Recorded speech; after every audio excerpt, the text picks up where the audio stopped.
अस्सलाम वालेकुम नाज़रीन किराम, उम्मीद करता हूँ सब लोग खैर से होंगे।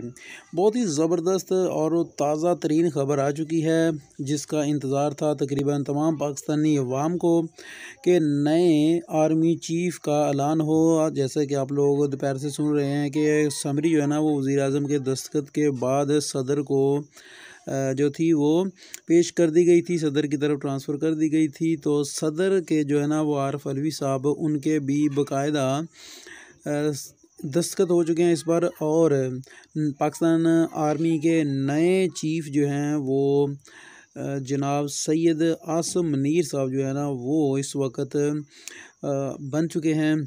और जनाब सैयद आसम मुनीर साहब को ये ओहदा मुबारक हो। हम सब दुआ गो हैं अल्लाह पाक से कि अल्लाह पाक हमारे इस नए आर्मी चीफ़ को पाकिस्तान के लिए मुस्बत साबित करे और पाकिस्तान के लिए ये बेहतरीन आर्मी चीफ़ साबित हों। और अल्लाह पाक हमारे पाकिस्तान को मज़ीद, हमारी फ़ौज को मज़ीद बेहतर और मुस्तहकम और मज़बूत बनाए। पाकिस्तान ज़िंदाबाद, पाकिस्तान आर्मी इंदाबाद।